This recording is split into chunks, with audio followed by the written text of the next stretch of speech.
ওয়ালাইকুম রহমতুল্লাহ, আলহামদুলিল্লাহ, ওয়াসসালাতু ওয়াসসালামু আলা রাসূলিল্লাহ। সুপ্রিয় সম্মানিত দর্শক ও শ্রোতা, রজব মাস প্রবেশ করলেই রাসূলুল্লাহ সাল্লাল্লাহু আলাইহি সাল্লাম ৩টি আমল করতেন। এই ৩টি আমল কেন গুরুত্বপূর্ণ? কারণ আল্লাহ পাক রব্বুল আলামিন এই রজব মাসকে আল্লাহর মাস বলেছেন এবং শাবান মাসকে রাসূল সাল্লাল্লাহু আলাইহি ওয়াসাল্লামের মাস বলেছেন এবং রমজান মাসকে বান্দার মাস বলেছেন। যে ব্যক্তি রজব পেল কিন্তু আমলের দ্বারা তারা আমলের পথ খুঁজল না এবং আপনার শাবান মাস পেল কিন্তু আমলে পরিপূর্ণভাবে চাষাবাদ করলো না, সে রমজান মাসে আমলের দ্বারা কোনো কিছুই তার ঘরে তুলতে পারবে না। আল্লাহু আকবার। রাসূল সাল্লাল্লাহু আলাইহি ওয়াসাল্লাম কিন্তু এই বিষয়টি স্পষ্ট করেছেন। তাহলে আসুন আমরা প্রথম কি আমলটাও একটা দোয়া পড়বেন। রজব মাসের ফজিলত সম্পর্কে তুহফা ইয়ামিনী কিতাবে আছে যে জিয়াদ বিন ইমরান আনাস বিন মালিক রাদিয়াল্লাহু তাআলা আনহু হতে বর্ণনা করেছেন, যখন রাসূলুল্লাহ সাল্লাল্লাহু আলাইহি সাল্লাম রজবের চাঁদ দেখতেন তখন তিনি উভয় হাত পবিত্র উত্তোলন করে পড়তেন, আল্লাহুম্মা বারিক লানা ফি রজব ওয়া শাবান ওয়া বাল্লিগনা ইলা শাহরি রমাদান। আমি উচ্চারণটাও দিয়ে দিচ্ছি, আল্লাহুম্মা বারিক লানা ফি রজব ওয়া শাবান ওয়া বাল্লিগনা ইলা শাহরি রমাদান। এটার অর্থ হলো, হে আল্লাহ, আমাদেরকে রজব ও শাবান মাসে বরকত দান করো এবং আমাদেরকে রমজান পর্যন্ত পৌঁছাও।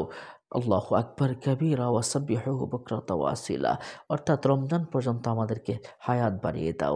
রাসূল সাল্লাল্লাহু আলাইহি ওয়াসাল্লাম কিন্তু এই দোয়াটা প্রত্যেক নামাজের পরেই কিন্তু পড়তেন। তাহলে আমরা এই দোয়াটা পড়ব।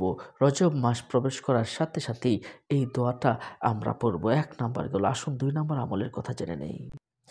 দেখুন, ২ নম্বর আমলের বিষয়ে রাসূল সাল্লাল্লাহু আলাইহি সাল্লাম বলেছেন, ইন্না ফিল জান্নাতি নাহরান ইউকালু লাহু রজব ওয়া মাউহা আশাদ্দু বিয়াদিন মান সামা ইয়াওমা রজবা সাকাহুল্লাহু মিন যালিকান নাহার।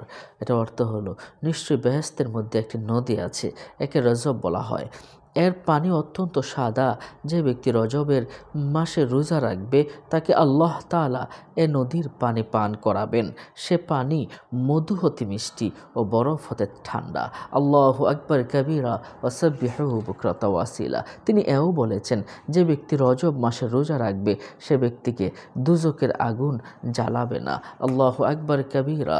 সম্মানিত দর্শক ও শ্রোতা, রজব মাস আসলে রাসূল সাল্লাল্লাহু আলাইহি সাল্লাম কমপক্ষে 10টি রোজা রাখতেন। আয়েশা সিদ্দিকা রাদিয়াল্লাহু তাআলা আনহা থেকে কিন্তু আমরা পাই। আসুন আমরা ৩ নাম্বার আমলের বিষয়ে আমরা জেনে নেই। রজব মাস প্রবেশ করার সাথে সাথেই রাসূলুল্লাহ সাল্লাল্লাহু আলাইহি ওয়াসাল্লাম তিনি রমজান মাসের প্রস্তুতি নিতেন।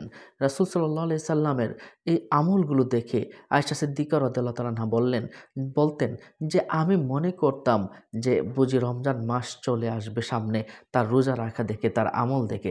এজন্য রজব মাস আসলেই রমজানের প্রস্তুতি নেওয়া হচ্ছে সুন্নাত।